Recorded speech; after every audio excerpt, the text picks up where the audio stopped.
Bonjour Stéphane, bonjour Clovis. Bonjour. Vous êtes donc l'acteur principal des Têtes Givrées et le réalisateur et co-scénariste des Têtes Givrées. Pourriez-vous présenter le film pour les personnes qui n'ont pas encore eu la chance d'en entendre parler? Le réalisateur va le faire mieux que moi. Oui, donc c'est l'histoire d'Alain qui est interprété par Clovis Cornillac, qui était un ancien entraîneur de ski qui entraînait des champions olympiques, et du jour au lendemain, il change de vie et devient prof en SECPA, et il se retrouve dans un collège avec une directrice haut en couleur qui est jouée par Claudia Tagbo, et face à des élèves qu'il a du mal à faire travailler, et il a l'idée d'organiser une sortie scolaire dans un glacier, à l'intérieur d'un glacier, et les élèves trouvent ça tellement extraordinaire, et en même temps ils prennent conscience que ce glacier pourrait disparaître, donc ils se mettent en tête d'avoir un projet de fin d'année un petit peu ambitieux, c'est d'essayer d'empêcher le glacier de fondre. Alors Stéphane, vous êtes le réalisateur de Têtes Givrées, que vous avez également coécrit avec Isabelle Fontaine. Quel est le point de départ du projet? Le point de départ du projet, c'est déjà l'envie de faire un film sur le métier d'enseignant, qui est pour moi un des plus beaux métiers du monde. On manque d'enseignants, et j'avais envie de rappeler à quel point ce métier peut être important. L'impact que peut avoir un enseignant sur les élèves est dingue. On a tous des enseignants qui nous ont marqués. Voilà, j'avais envie de parler de ça. Et après, j'avais envie aussi de filmer les glaciers, de parler du réchauffement climatique, parler de l'avenir des jeunes, de la thématique aussi de réaliser ses rêves qui m'est très cher. Et voilà, c'est un peu toutes ces envies, et puis envie de faire une comédie, toutes ces envies qui se sont retrouvées dans ce film.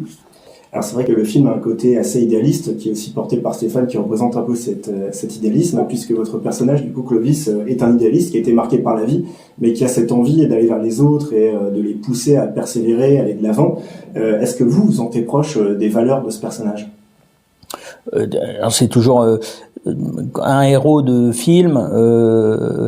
T'as toujours peur de te comparer, parce que ça reste des personnages héroïques, et le cinéma a cette force-là. Donc, je voudrais pas me comparer à ce gars-là. En revanche, je peux pas me dire que ça me parle pas. Je suis quelqu'un qui est plutôt empathique. J'aime les gens, j'aime l'humanité, j'y crois. Je suis un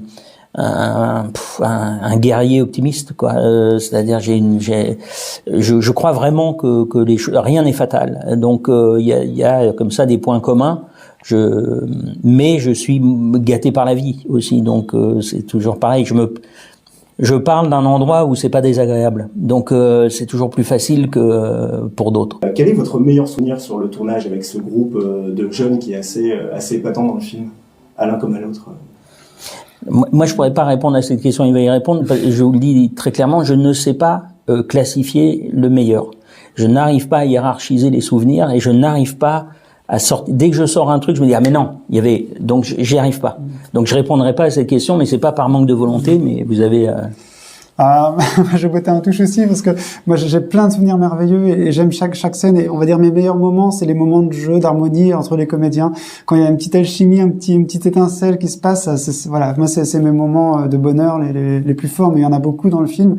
Après, peut-être la séquence qui pourrait paraître la plus spectaculaire dans le film, c'est celle qu'on a tournée dans le moulin, dans le glacier.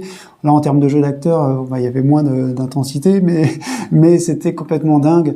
Et c'est une scène qu'on fait pas deux fois dans sa vie, quoi. Donc peut-être ça parlera plus que je parle de cette séquence-là, en tout cas, à l'intérieur de la mer de glace. Voilà, ce paysage extraordinaire.